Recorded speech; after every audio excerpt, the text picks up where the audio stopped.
the highway. And here's the dam, the reporting point that I was talking about that's commonly used. And I suggest you make a call at the tower when you hit this point here, and this is pretty easy to pick out here. So we've been very close to Whitehorse.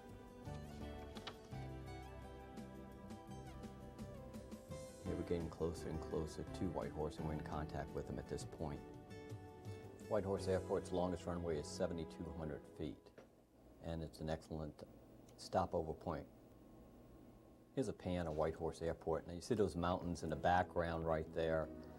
You want to be careful, you know, if coming in the airport, and depending on what runway you use, generally you don't fly your pattern over those mountains. So other than that, it's a fairly easy airport to get into. It has extra large runways. There's an avionics shop on the field, all the services you could want. I recommend if you do stay at Whitehorse overnight, there's rooms, there's only like 3 or 4 available at the Whitehorse Shell service station.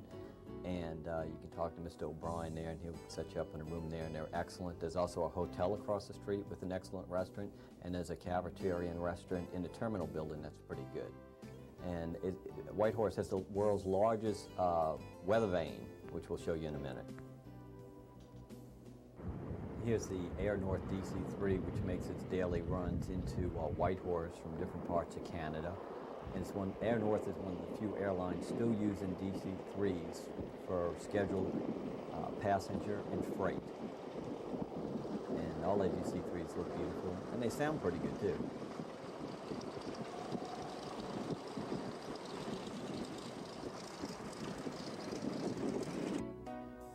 And here's one of the FBOs at Whitehorse Shell here. They have rooms available there up at the top, and they're pretty good. And everything. If we come here to Whitehorse, and they got rooms here too and everything. So we're going to go with the Skagway from the day, since it's bad weather in Northway, and go over there. So call him if you got any problems. Yeah, this is the man to call any time of the day or night. Yeah, but you have any fuel you need. Yeah, but you have to bring him a muffin. And you and bring him a muffin too. You got to bring him a muffin. cheap wages. One of the great things about being at Whitehorse Airport, Yukon, all sorts of different airplanes are around here. This is Ernie, Black Sheep Cattle and Air Taxi Company plane. They were in the process of putting this back on floats, and that's what most people were doing, going from skis or wheels to floats. And there's 99 Golf on a ramp at Whitehorse. And here it's a shot, this is some ice we've just picked up on the ground. That's why you can't fly IFR up here. The MOCAs are too high, MEAs are too high, and you pick up ice at above 5,000 feet. Here's the Whitehorse Tower, the flight service station, and weather briefing office is located there with a meteorologist and flight service specialist. Here's a pan of Whitehorse Airport and all different planes there. Whitehorse is one of my favorite places. They have a good Italian restaurant in town too. They have an excellent restaurant across the street also. And there's a lot to see to do. If you get stuck in Whitehorse, you could be stuck in a lot worse places. There's a Yukon riverboat trip that's worth taking. This is actually weather vanes in the wind.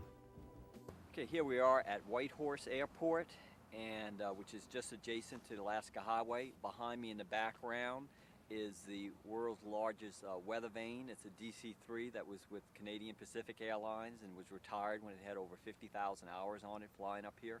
They still have DC-3s come in here periodically. Every morning they have one that comes in here.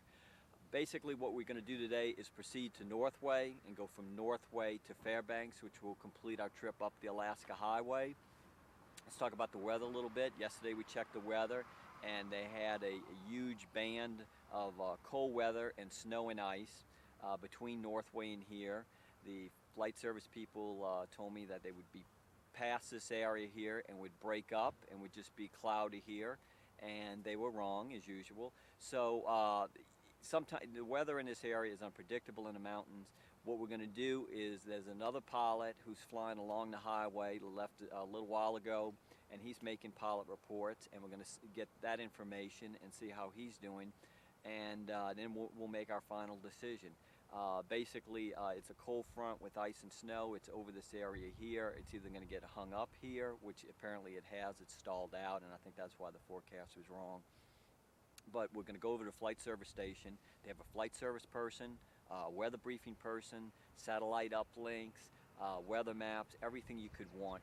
But remember, between here and Northway, those are those two main reporting points, and there may be weather in between those 2 points. So whatever they tell us, you just got to go up there, take a look and see, and if it's bad, land. On the icing conditions, it's cold down here. It's very cold today. It's almost freezing, and so naturally at altitude it's going to be even worse. So you don't even want to think, without de-ice equipment or being a turbine aircraft with de-ice equipment, about flying in any moisture, because it will just ice up the plane up here. It's much worse than the lower 49 states.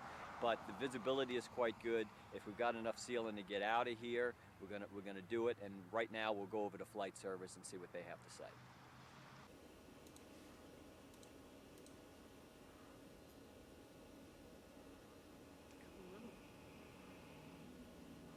We don't have a whole lot of data right now, but usually on a good day we'll have 12 frames minimum running in a loop for 12 hours worth of data. The loop over here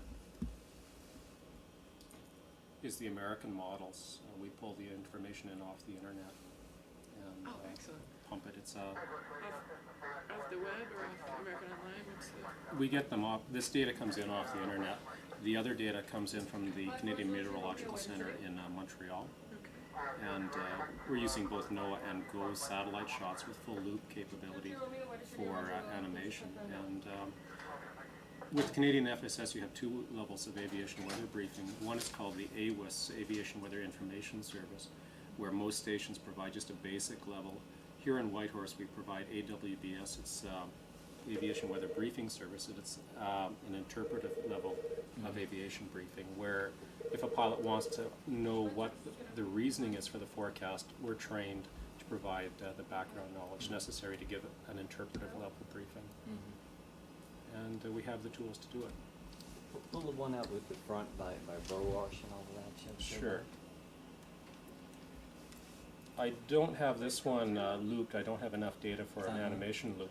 But you can see the higher level cloud on the enhancement right through here. And all on the satellite shot across the top, you have bars up here. These are the temperature in Celsius degrees. And what you can do for the darker colors, temperatures in the -27, -30 degrees Celsius range, correlate that to forecast upper wind temperatures, and it gives you a good estimate of cloud tops.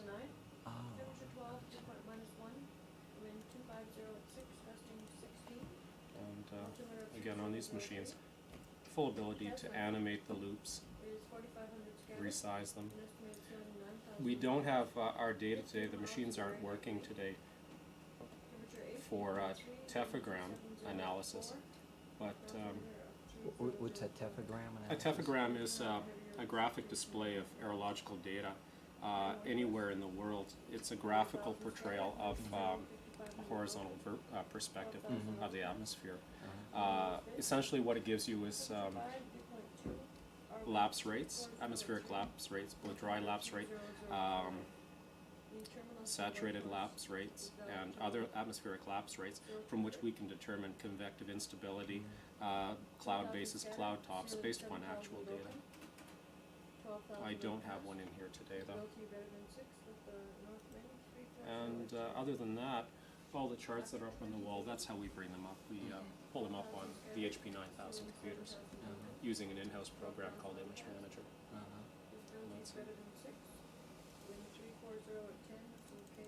And of course, change the colors to whatever you want to suit,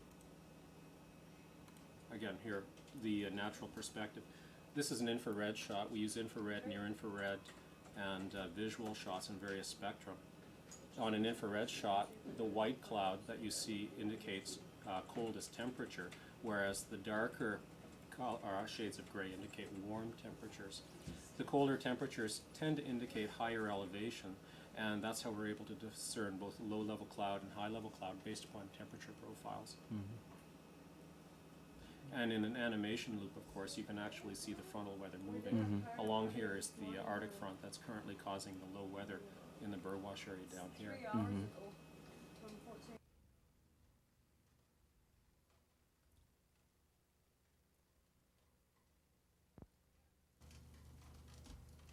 And here's the airstrip at Cousins, which is a checkpoint for us. Road forks here. The Klondike heads north, and the Alaska Highway heads further west. You want to make sure you've got the right highway when you're leaving there. So double check your log. There's a highway below us. There's another shot of the valley we're flying through. And there's the Desertish River. To our left are the Desertish Range. And although we're only about 6,500 feet, you can see it's negative 10 degrees centigrade. Your map and your compass are your main aids, but use all your radios that are available. Especially use your ADF. And for this next section here, we're coming to Haines Junction. Some people get a little confused sometimes, but use your NDB to carry you through. Burwash is very powerful NDB, and it's 341 dB. We're going to come up to Haines Junction, and the road twists a little bit. It heads southeast for a little bit, and then it turns back west. So I would suggest you just fly right over the top of the airport and continue to head west. And watch your heading and have your NDB turned into Burwash, and you won't have any problems. We're going to come up to this area. We'll go over this in detail. There's a lot of warnings on flight service stations about people that get lost or get confused in this section here. And what would happen is you would take the wrong road south toward Haines, the other airport, Haines, near Skagway. Here we're coming up on Haines Junction. You can see the airport in the background there, and the road veers toward the left. Don't follow that. Go right over the airport and continue heading west. Keep your NDB, ADF turned into the Burwash NDB at 341, and watch that too. Just watch your heading and use your log. And we're going to give you a couple of shots up and down the valley here so you can familiarize yourself with the area. There's Haines Junction Airport. It's a gravel airport. Buddy seems to have a problem here with Haines Junction. They take the wrong cut, and they end up going down the Haines and everything by the Skagway. So let's use your ADF as a check. 341 to Burwash. Make sure after you make this little zigzag in the highway, you take the right one, and you pick up the highway. You see the highway goes to your right here, but you have to go east to get west here, and people stick on top of the highway get lost all the time. So put this up here, and it tells you which way to turn, and make sure you go right over the top of the airport over there, which just shows you, and then take your turn, double check with your ADF. Use your ADF, it works in the mountains and everything. Your VOR may not work, but your ADF works. We're not picking up Northway now, and you won't make that mistake all the time. A guy yesterday made the mistake and everything. If you're in a offshore or something, you gotta run down there, it's over 390 miles, then you're gonna want to turn back, and you're not gonna have enough fuel. So everybody messes up. A lot of people make a mistake here. It's easy to do. I was with a friend one time, first time I came up here, we got in a big fight because he was getting confused with the variation. But just cross-check, double-check, and watch your map. Follow your map with your finger the whole way, and you'll have no problem whatsoever. It's nothing difficult about this.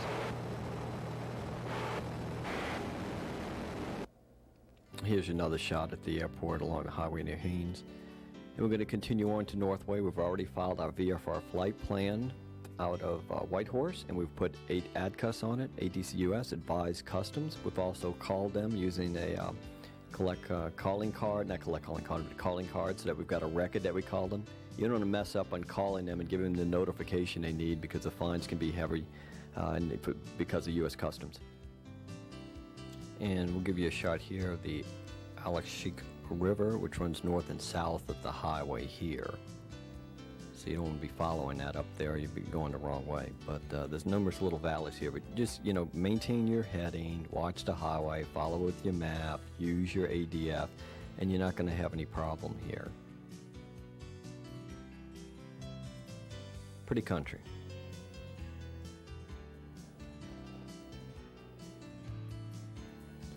And we're going to continue on along the highway. And you can see it's not really mountain flying as such in here. Like I said, you're flying between mountain ranges on either side. With the Ruby Range to the north and the Aishihik to the south, and we're coming up on Kalani National Park. And there's the St. Elias Mountains off to the left, some of the largest ice fields in the world there. Large lake along the route, Kalani, which still has some ice on it. And the highway is on the south side of the lake, and it continues on and parallels Kalani Lake, and that leads you to Burwash. And it's got a strong NDB at Burwash, 341 dB. And there's Kalani Lake. It's another shot here. Familiarize yourself with the area. Try to make multiple shots of some of the big landmarks so that you know where you're going, and you can familiarize yourself with the area here. It took us a lot more time to do this, but we feel it's worth it to familiarize you with the area. And at the southeast end of Lake Kalani is Silver City, which is a gravel strip there.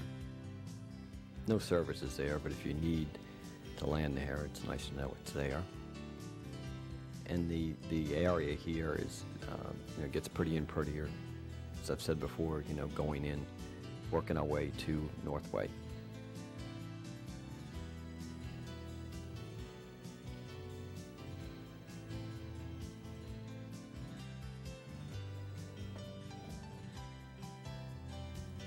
Here we just go along, and there's the mountains that are on your side of your route as you go along, capped in snow. And you go quite some way along this southwest shore of Kalani Lake until you come to Burwash. And you're sort of in a valley along here.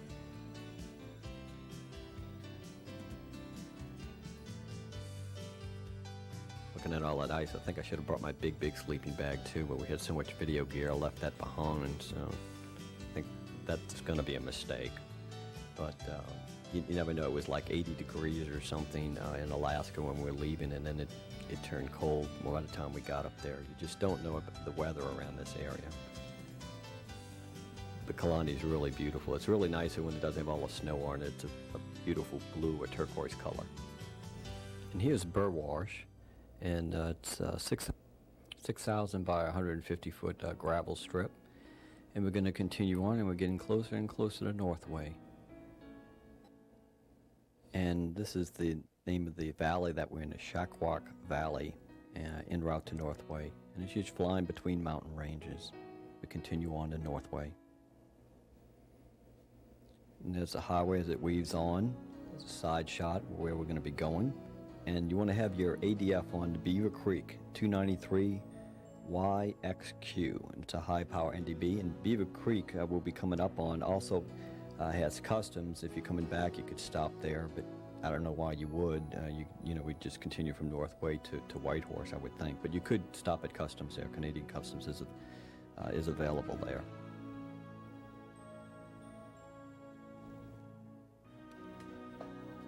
This is a trench that we're flying along as we go through here called the Shackwalk Trench, and it's between the mountain ranges.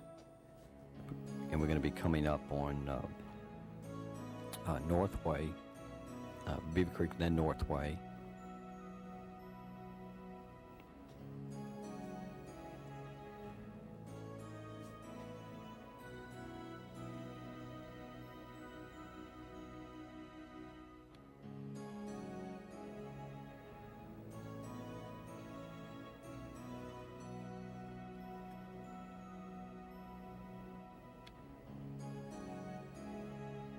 Those mountains to the left are the Wrangell Mountains.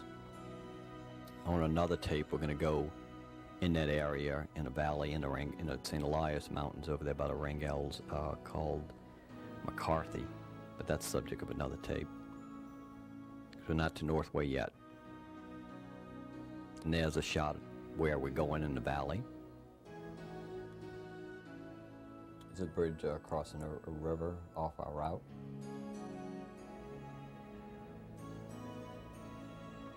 got to be careful using rivers along our route here. Here we're en route to Northway. There's the highway there. It sticks out. But because some of the rivers, they may be dry or something depending on the time of the year that you fly up. So you always want to cross-check with your electronics and your map.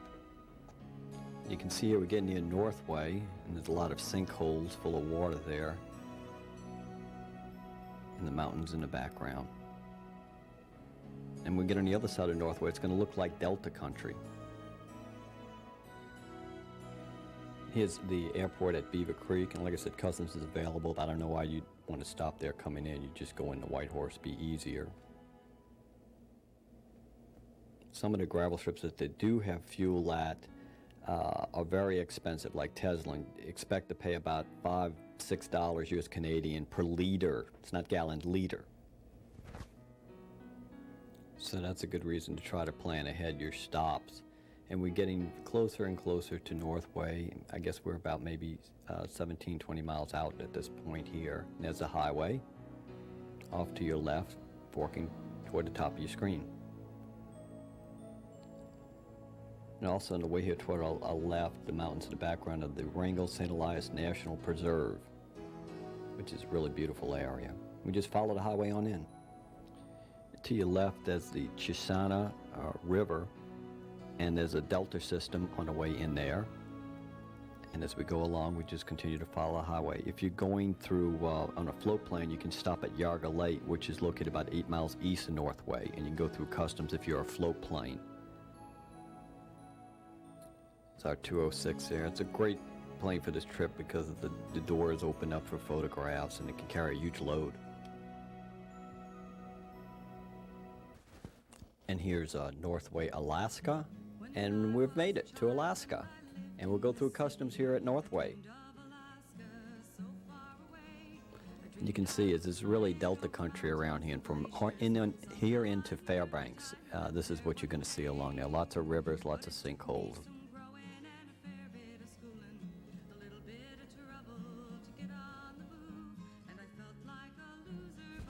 And here we are on final for Northway, Alaska. And we're going to go through customs, and I got to videotape it because the lady wouldn't let us videotape us going through customs. So everybody's friendly and caring it all the time now. But they wouldn't let us videotape it here, but we're in final here for Northway.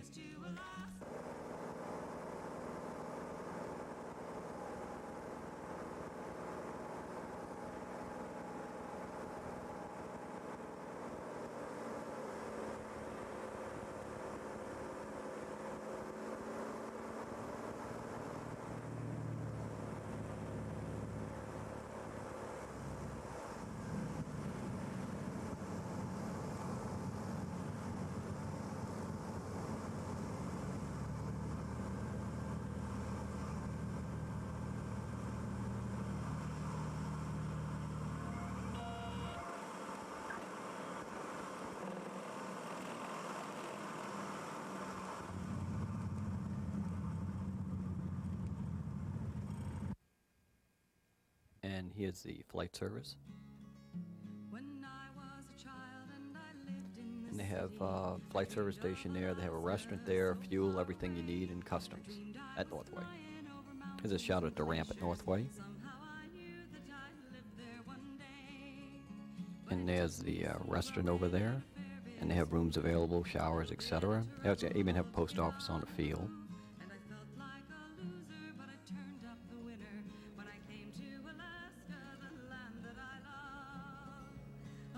And there's a sign for U.S. Customs where you stop your plane and you wait in there for the customs agent to come and check you out.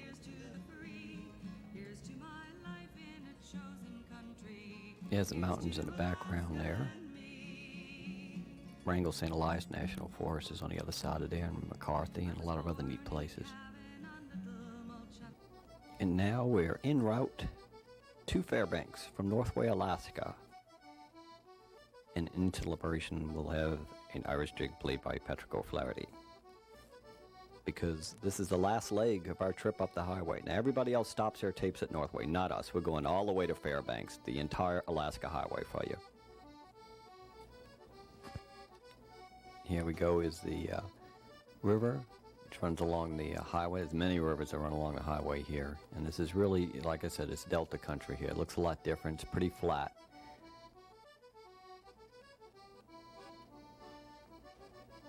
The only thing you want to watch along this part of the route here is your lorry doesn't work, and there are a number of restricted or military areas or MOAs along the route.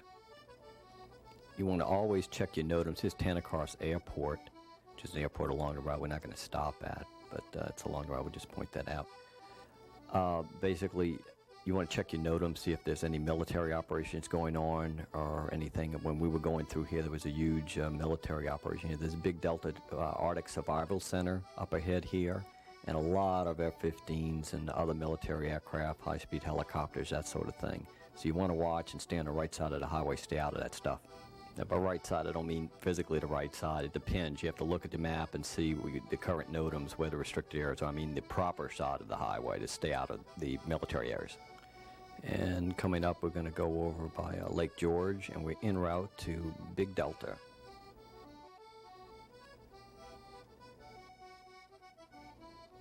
Generally, you know, once again, you're between the mountain areas. It's not very tight at all. I don't think anybody would have any problem in this area. And navigating along the highway is fairly easy.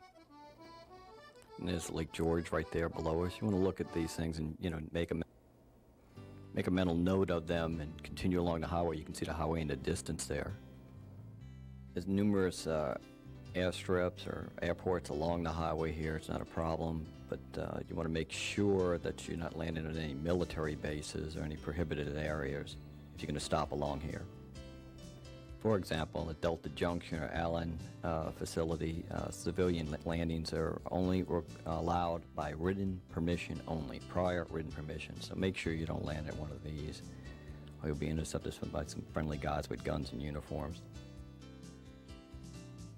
And here's Ellison Air Force Base, which is also a restricted military airport. You can see all the bombers and F-15s and stuff parked on the ramp there, F-18s.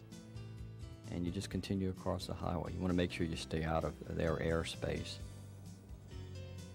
By talking to flight service, you can do that easily. And that can give you the appropriate frequencies along your route. When flying this route, we were in constant contact with the appropriate towers at each airport, and they were calling out traffic right and left because of the military operation going there. But the point is, you want to be careful in this area. There's no real terrain to worry about or anything like that, but there is a lot of high-speed military traffic in here. So you want to be aware of that, maintain radio contact, and keep a good lookout. We're working our way toward Fairbanks. Just continue to follow the highway. Lorraine doesn't work up here. Make sure your insurance policy works up here too. It works all the way in Alaska. You've got Alaska coverage too. Check that before you leave home. That's Fairbanks International there. My policy covered me up to the Arctic Circle, so as long as the city below that was okay, I had coverage. Fairbanks International is a large airport with full facilities, and the largest runway there is about 10,300, and it's almost at sea level at 434 feet. And there's a flight service station there, there's a tower there, all the facilities that you could possibly want, mechanics, avionics, everything. So it's a good place if you need any work done to get it done. And we'll give you a couple of shots here to familiarize yourself with the airport. So we got permission to fly over and film it at different angles. And this is going to, when we land there, mark the end of this part of our trip. And we've covered the entire Alaska Highway. The main thing you want to remember about covering the highway is it's more stressful flying. They've got documentation of that from Canadian doctors because they don't have all the VORs and nav aids. So take your time, enjoy the scenery, and get plenty of rest. And don't push the weather. And you see Lorraine doesn't work accurately. Here's proof. North Shore Lorraine has no airports here. And here we are on final to Fairbanks, Alaska. And this is going to be the end of our trip. One thing I want to point out too, the Lorraine doesn't work, and if you've got a GPS, don't be overly dependent on that. I met one poor gentleman, And he had one of these things, and he didn't have all his map. He had all the instrument charts and not all the sectionals, and he ended up getting lost when they had a malfunction in the GPS. A lot of times you put in the point, don't use it as a crutch, in other words. You put in a waypoint in the GPS, the waypoint's probably 200 miles away. And there may be a huge mountain range and a lot of curves in there, and then there's going to be valleys in the side. If you're not familiar, you don't know your maps, you don't have your log, you don't know your heading, then you're going to get into trouble. And there's nobody out there to help you. So you can make this an enjoyable flight, and it just takes a little preparation. That's all it takes. I know people have flown it in Cubs, 152s. You just have to plan, keep your fuel reserves in mind, and as long as you've got an ADF or a good map and a watch and good VFR skills and some prior experience, like we said at the beginning of the tape, you can make this flight. Here's Fairbanks Tower. There's a flight service there. We're going to get a briefing because we're continuing from here.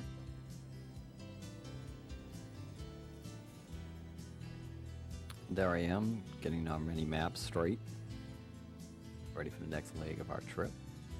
Here's a pan shot of the airport. You always see neat aircraft at these airports that you don't see in the lower 48. There's an aircraft being pushed into position by its tail. You don't see that all the time in the lower 48. That's another shot of the other tower at Fairbanks. And there's a 207 leaving, which is like a stretch version of a 206, an 8-seater. You see a lot of those up here. They used to go in a lot of little strips. And there's the tail of an Alaska airliner.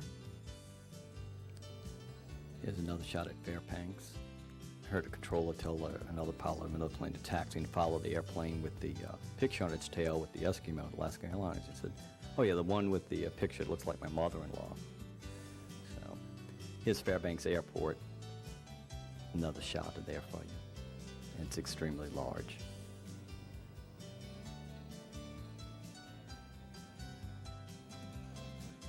Now we're going to jump back to Watson Lake and discuss flying the trench from Watson Lake down to Bellingham, Washington, USA.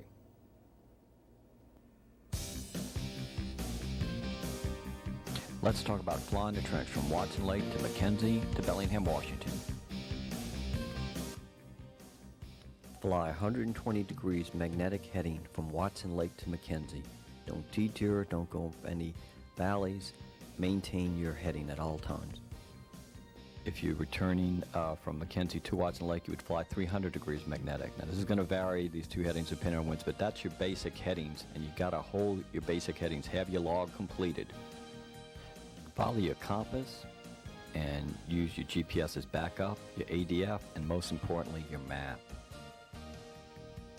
Do not wander up valleys no matter what your eyes tell you. Maintain your heading, use your ADF, use your GPS as backup.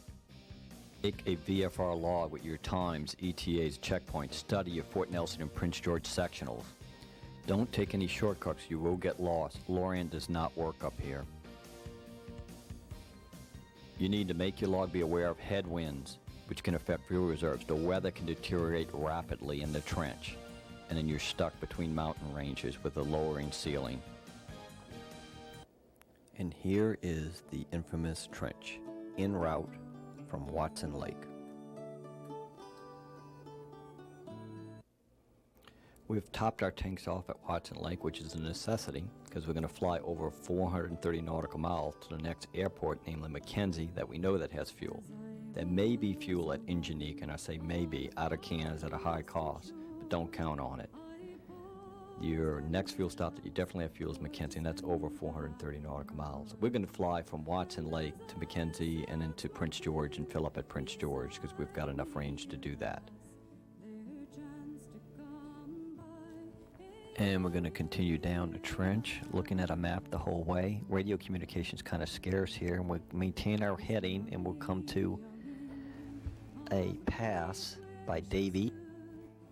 And after Davie Pass, you need at least around 3,000 feet to get through there. There's a ledge on the right-hand side when you're coming toward McKenzie from Watson Lake, about 3,881. You got to make that pass, and you continue down along the map, and your next checkpoint will be Aeroplane Lake. And after that, you're going to pick up the you go down. You pick up the river, follow that to Scoop Lake, and then you'll continue down there. And And as you continue along the trench, it's going to get narrow. It's going to get narrower and narrower, and you'll go past finally a tight area, Fosberg Ridge, where it really gets tight, and then you'll have mountains on either side, but a Kachina ranges with elevations on either side, maybe 6,000 to 5,000 feet. But you're really flying in a valley here along the river, and it's pretty lush and green. When it's pretty, it's beautiful. When the weather deteriorates, it deteriorates fast, and it can get quite ugly. Don't even try to fly IFR in the trench. You need good VFR navigational skills here.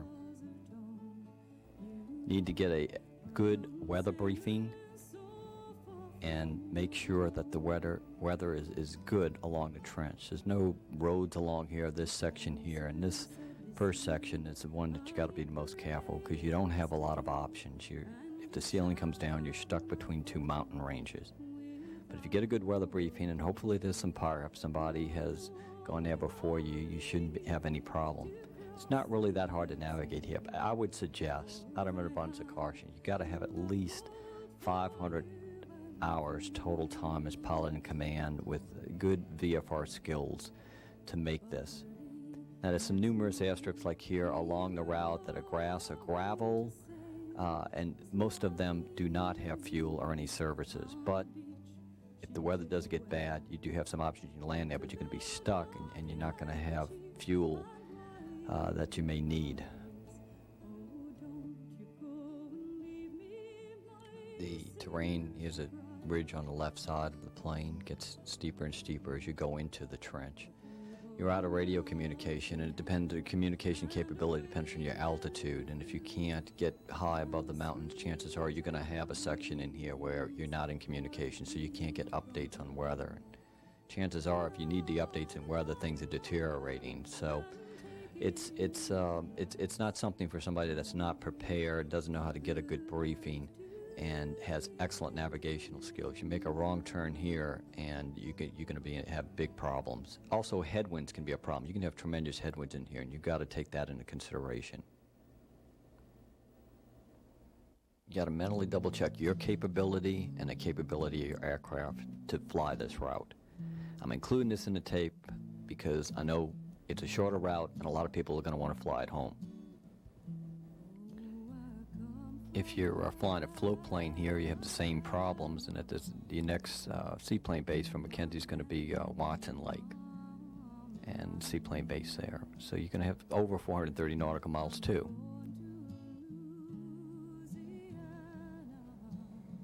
Now our forecast for this whole trip, which we made in one day, was for excellent VFR weather. So that was our forecast. So you can see as we go along how that's going to go or work out.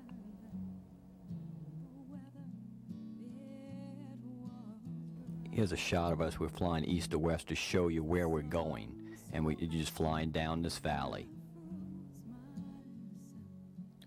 As we go along, it gets steeper, but the terrain gets prettier, more rugged, more desolate, and you need your survival gear out here. You don't want to try to fly this IFR. You can see the ceiling in the background is just barely obscuring some of the mountains. If that lowers, then we would be in big problems. Here we turn the plane sideways to give you a shot down the valley, what we're looking at.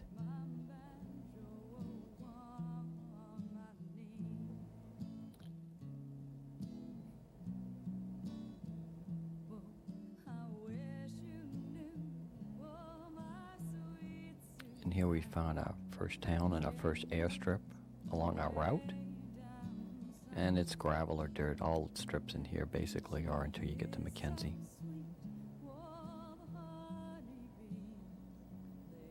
It's Fort Ware, which is 3,100 foot gravel, but there's no fuel there. But it's a little town and a strip that you can use if you get in a jam.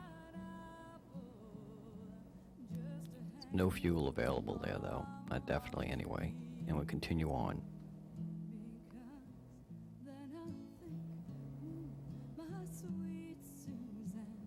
We'll continue on. Here's another airstrip along our route on our way to Prince George.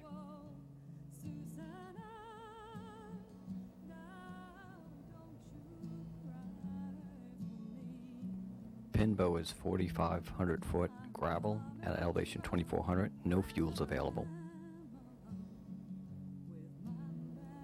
And we continue on our heading, and there's a roadway that we can pick up from here to Prince George. And there's also large lake. And the lake back there is Williston Lake. And we're going to follow that into Prince George.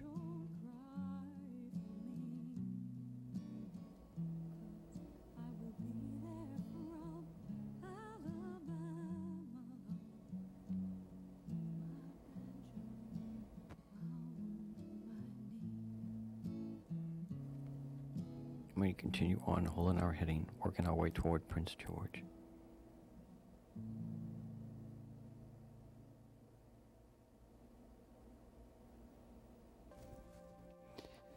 And now we're getting a little more overcast, and we still got VFR weather, but clouds are starting to come down a little bit. It's getting a little bit obscured.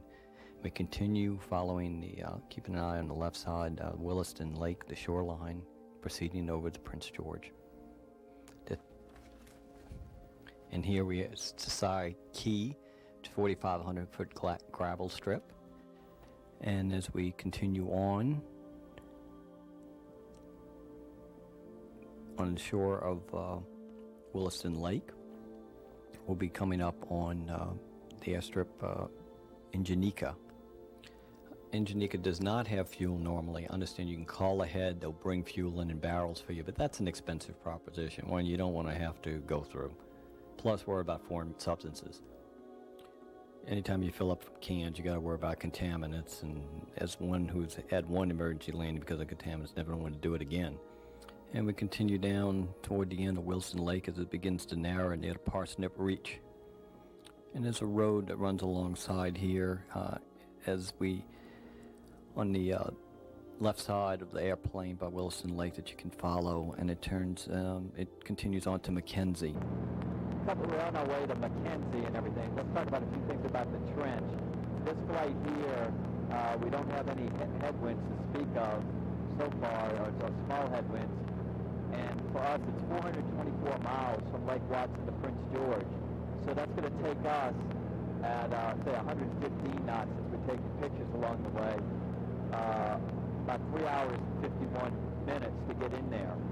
So you want to have that in mind. You know, you're going to be stretching your reserves if you only got 4 hours of fuel with an airplane that can't do at least 110, 115. And then you got to keep in mind the headwinds. It's not uncommon to have headwinds at 10 or 20 miles an hour here, or tailwinds, vice versa.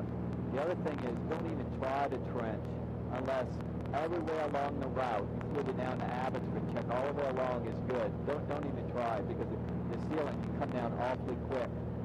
Today it's a little overcast. We're at 5,500, and it's around 7,000 overcast. It's not lowering, and all along our route is pretty good. So we decided to do it. In fact, to our left, there's a lot of scud. Yeah, to our left, there's a lot of scud, and we could make it down the highway if we wanted to today. One of the other guys in the Mooney is trying to make it down the highway, so he's going to Michigan, so he's going down the trench and then up through Fort St. John. Now the other thing about flying the trench here, from here to Mackenzie, there's no road to speak of. There's some dirt roads on the side at points near the Janika and some of the other smaller airports. There's no services along any of those airports. The first place you can get fuel is Mackenzie. And even at 110 knots, Mackenzie is 3 hours away. So keep that in mind, the limited services and your reserves, and you need pretty good conditions to be able to try this. There's no escape out once you're in here. There's mountains on either side, and you need a clearance of about 8,500 on that side, 7,400 on about that side, and you're not going to have that today because you've got a ceiling of about 7,000, 7,500.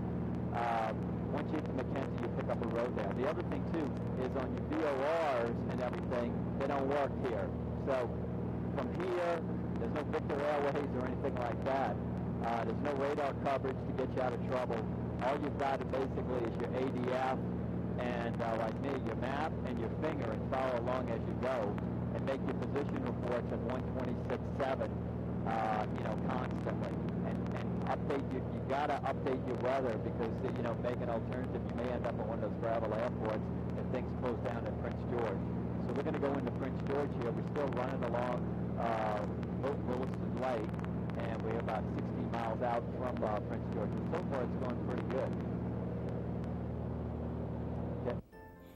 We continue on toward Mackenzie, and we're going to be coming up on past the town, past the Parsnip Reach, and then Heather, and a pulp mill, and then Mackenzie coming up here.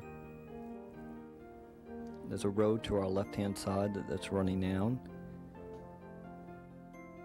and then we'll pick up Highway 39 into Prince George from Mackenzie.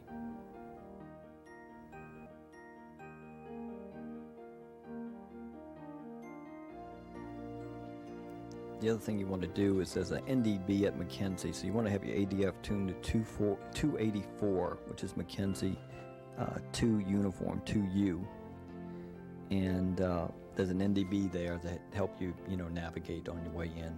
GPS also works very well up here. It's also a broadcast station on CKMK on 1240 that you can try dialing into too, which is located right north of Mackenzie. There's the Mackenzie asphalt runway, 5,000 foot at a elevation, and fuel is available here. This is one of the few airports along the route besides Prince George where fuel is available. So from here to Watson Lake, this is the nearest one where fuel is available. So, if you're flying in a 152 or something like that where you don't have 4 hours and you can't maintain over 110 knots, you're not going to have enough reserves and everything, so you're going to have to watch your winds, extra careful too. So you want to consider the aircraft you're in when you make this part of the route along the trench from Watson Lake to Mackenzie, or on a float plane for that matter.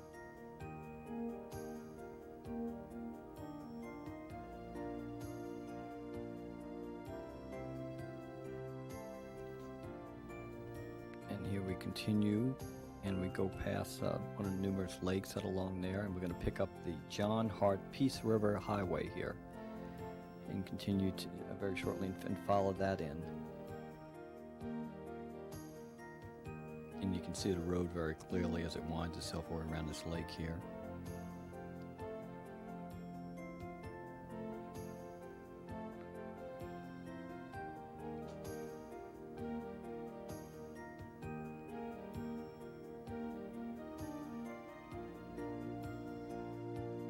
Continue on toward Prince George, following the highway, John Hart Peace River Highway.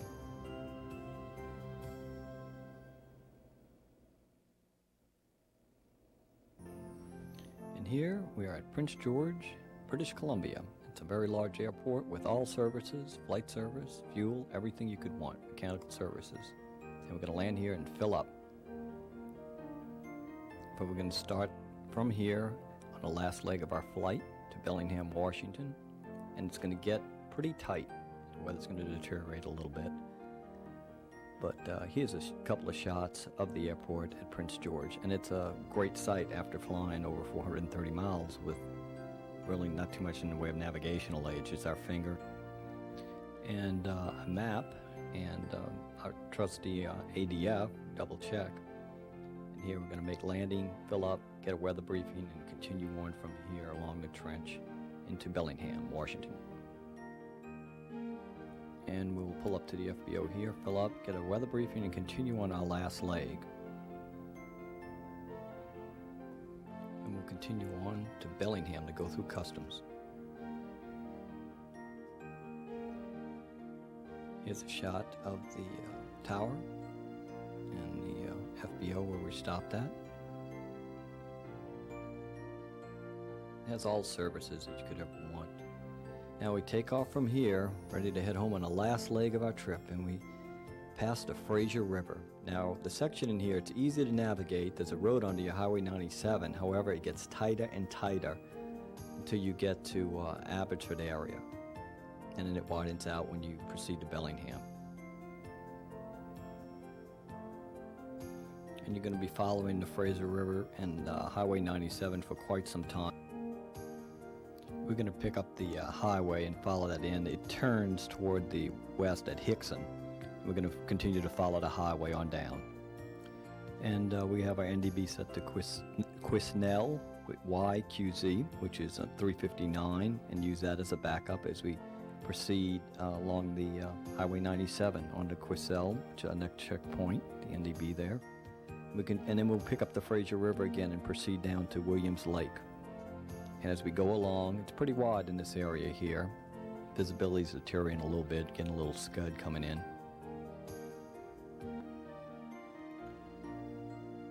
We can continue basically.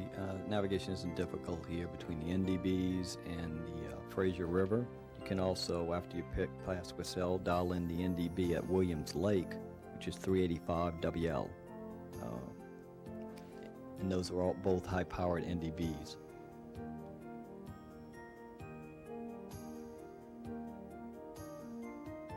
It's nice to have population around here. You have a road under you and people around.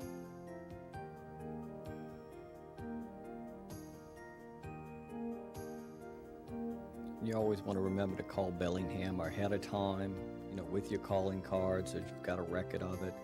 In addition to notifying them by radio or ahead of time that you're coming in there. So you want to make sure that U.S. Customs is notified. And on your flight plan, put add cus, because the fines can be quite heavy if you don't do that, and it can be a big problem. So you want to avoid that.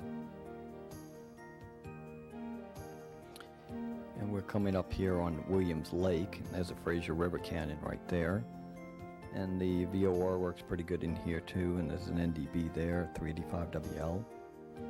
So navigation's pretty easy. Here's a shot at the airport there. It's 7,000 foot asphalt with fuel and most services that you would need there. It's supposed to be good fishing in the lake too, but I've never tried it.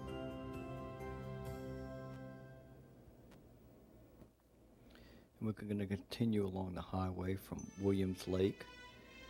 We're heading about 120 degrees. And we'll be heading toward Lac de l'Ache Lake, and then coming up, and then we'll be passing 100 Mile House. This is a small airport up ahead with limited winter maintenance. All of these are fairly small airports along the route, but they're all along the Highway 97, which you just follow as you go in.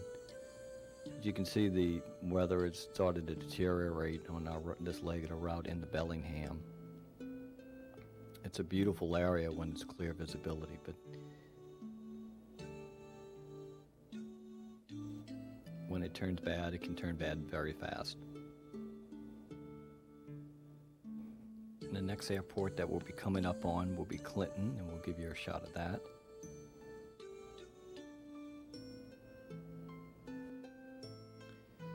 Clinton's at an elevation of 3,800 feet, and the width varies from 45 to 60 feet. It's 4,200 feet turf gravel. Next, we pass Cache Creek, British Columbia, another small strip along the route.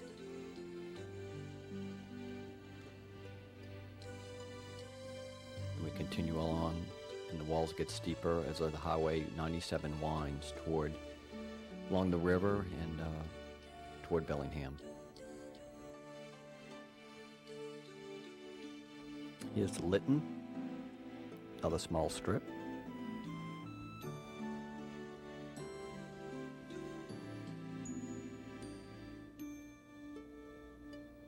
As we continue, the weather is deteriorating somewhat. And we've checked, and it's going to be improving on the way to Bellingham very shortly. It's just patchy areas. Here's Hope, British Columbia, another small airport, turf airport.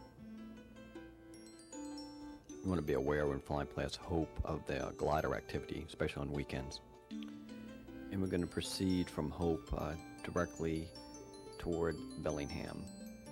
As we do, we fly over the mountains between the Canadian and U.S. borders.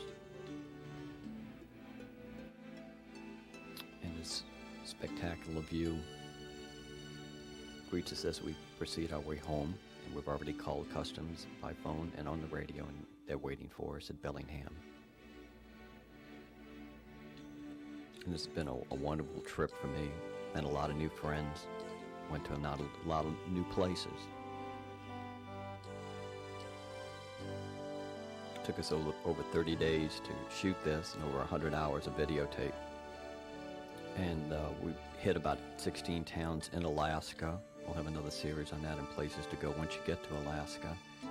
And it took us a little longer because we had to fly at a slower speed because of the photography and flying with the windows open or the doors open, which requires us to reduce our speed. I want to thank you for coming on this trip with us, this Bellingham Insight. Enjoyed bringing this to you, and if you like the tape or have any comments, please give us a call. We have a toll-free number at the end here, and let me know how you make out on your own Alaska adventure, because we really want to know. It's Glenn McGovern saying, may your next flight be your best ever. Goodbye, and so long for now.